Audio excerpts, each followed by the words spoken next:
ዜና ሥላሴ ዘመስከረም አንድ አምላክ በሆነ በአብ በወልድ በመንፈስ ቅዱስ ስም። ዳግመኛም መጽሐፈ ኩፋሌ እንዲህ አለ። በስድስተኛው ቀን ሁለተኛ ሰንበት ሲሆን የእግዚአብሔርን ቃል ወደ አዳም አመጣን። ሁሉንም አራዊት እንስሳትን ሁሉ በባሕር ውስጥ የሚንቀሳቀሰውንም ሁሉ ስም ያወጣላቸው ዘንድ አራዊትን በየወገናቸውና በየምሳሌያቸው የተፈጠሩትን በመጀመሪያው ሳምንት፣ እንስሳትንም በማግስቱ፣ አዕዋፍንም በሶስተኛው ቀን፣ በምድር ላይ የሚንቀሳቀሰውንና በባሕር ውስጥ የሚርመሰመሰውንም በአምስተኛው ቀን ሰየማቸው። አዳምም ሁሉንም በየስማቸው ጠራቸው። እርሱ ስም እንዳወጣላቸው ስማቸው እንዲሁ ሆነ። በአምስተኛውም ቀን አዳም በምድር የተፈጠሩትን ሁሉ ሲመለከት ሴትና ወንድ ሆነው ሲያይ ነበር። እርሱ ግን ብቻውን ነበር፣ የሚረዳውም አልነበረም። በልቡም ከኔ በቀር ብቻውን የተፈጠረ የለም አለ። ዳግመኛም እግዚአብሔር እንደ እርሱ ይህን አውቆ ሰው ብቻውን ይኖር ዘንድ መልካም አይደለም፣ እንደ እርሱ ያለች የምትረዳውን ጓደኛ እንፍጠር እንጂ አለ። እግዚአብሔርም በእርሱ ላይ እንቅልፍን አመጣና ተኛ። ከአጥንቶቹም መካከል ስለ አዳም ፋንታ ስለዚች ሴት መፈጠር አንዲት አጥንትን ወሰደ፣ ነሳ። አዳምንም ከእንቅልፉ አነቃው። በስድስተኛውም ቀን ከእንቅልፉ በነቃ ጊዜ ሴቲቱ ወደ እርሱ መጣች። እርሱም አካሉ እንደሆነች አወቃት። እንዲህም አለ፣ ይህች ስጋ ከስጋዬ አጥንትም ከአጥንቴ የተገኘች ናት፣ ከእኔ አካል የተፈጠረች ናትና ሴት ትባል። ስለዚህም ሰው አባቱና እናቱን ይተዋል፣ ከሚስቱ ጋርም ይኖራል፣ ሁሉም አንድ አካል ይሆናሉ። አዳምም በመጀመሪያይቱ ሰንበት በሰባተኛ ቀን ተፈጠረ። በሁለተኛይቱ ሰዋዬም ከጎኑ ፈጥሮ እርሷን አሳየው። ስለዚህም ለወንዶች 7 ቀን ለሴቶችም 14 ቀን በእርስ ውስጥ ለመታቀብ ስርዓት ተሰራ።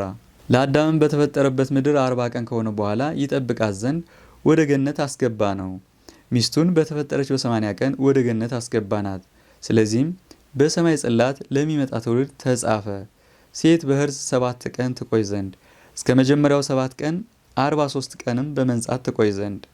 የአማልክት አምላክ ነው። ከስውር ጥበባቸው የተነሳ ዓለምን የገለጧት፣ ዓለምን በልኳ ጸንታ ትኖር ዘንድ የፈጠሯት፣ በትጓን መላእክት አንደበት የሚመሰገኑ፣ በሰማይም በምድርም በምልአት የሚኖሩ፣ በባሕርና በየብስ ምሉዓን የሆኑ፣ በሚታየውም በማይታየውም የሰለጠኑ ናቸው።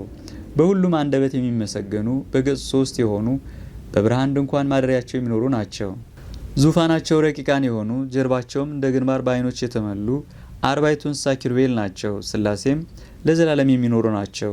ወደ አንድ ወዳጃቸው ቤት ወደ እንግዳ ቤት ለመውረድ ምን አስገድዳቸው? በመስገድ አመስግኗቸዋልና። እሳታውያን አዕማድ የተባሉ የሥላሴንም እግራቸውን አጠባቸው። ማዕድንም በማቅረብ ተቀበላቸው። ሳራም ትወልድ ዘንድ እንዳላት ምስክርን የሆኑ እነርሱ ናቸው። የተመረቁ ልጆች እንደመሆናቸውም የሚበዙ ናቸው፣ ለእርሷ 12 ነገድ እስከሚሆኑላት ድረስ። ሥላሴ በቃል አንድ ሲሆኑ በአካላት 3 የሚሆኑ ልዩዎች ናቸው። በሕሊናቸውም ኃይል የባሕሪ ገንዘባቸው ነው። የእሳት ቅጽር የሚከባቸው ናቸው። ኪሩቤልና ሱራፌል ቅዱስ ቅዱስ ቅዱስ እያሉ የሚያመሰግኗቸው ናቸው። ከዙፋናቸው በታች ያለው የነበልባል ብልጭታ ይገድላል፣ ያድናል፣ ይሰነጥቃል፣ ይከፍላል። ሁለንተናቸውም የምስጋና መገኛ ነው። በሁሉም አውራጃ ዓለማት ይሰማል። ከትእዛዛቱም የተነሳ ይለበባል። ለቅጽበትም አይቋረጥም፣ አይታጎልምም። እንደዚህ ላለው ፈጣሪ ምን እላለሁ? ነቢዩ ሱቱኤል በጠየቀው ጊዜ መልአኩ ዑራኤል እንዲህ እንዳለው፣ እሳትና ነፋስን መዝን፣ እስኪ ያለፈችውንም ቀን ጥራት። ምናልባት ይህ ቢቻል እንኳን የልዑለ ባሕርይ አምላክ መንገዱን እንዴት አድርገህ ልታውቅ ትችላለህ? እግዚአብሔር አብርሃምን እንዲህ አለው፣ የ3 ዓመት ወይፈንንና የ1 ዓመት ጠቦት ውሰድ፣ ርግብንና ዋኖስንም ውሰድ፣ ርግቦችን ግን አትቁረጣቸው። እነዚያም ወደ ዘመዶቻቸው ወረዱ፣ በእነርሱ ዘንድም ኖረ።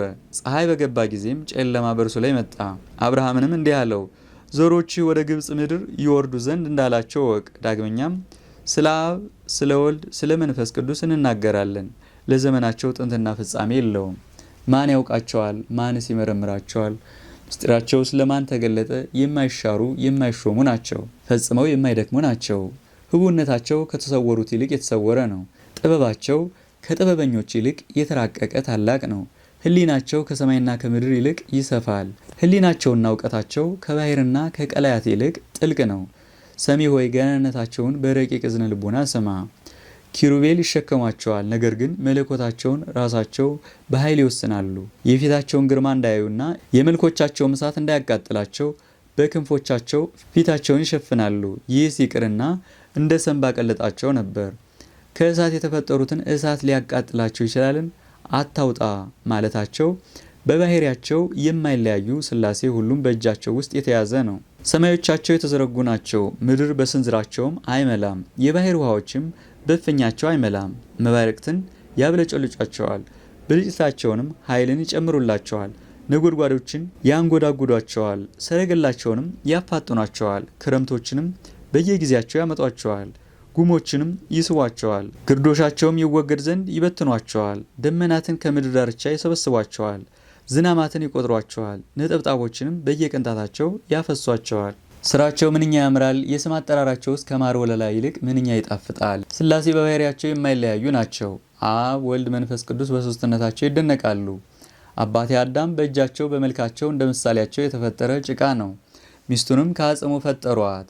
ኤዶም ወደ ተባለች ገነትም የቀጠሯቸው ዕድሜ 40 ቀን ሳይደርስ አላስገቧቸውም ነበር፣ ሕጋቸው እንዲሁ ነውና። እርሷንም በ240 በ80 ቀን ሳይደርስ አላስገቧትም፣ አስቀድመው እንደተናገሩ። በበደላቸውም ምክንያት ከገነት በወጡ ጊዜ ሕማምና ሞትን በእነርሱ ላይ ወሰኑ።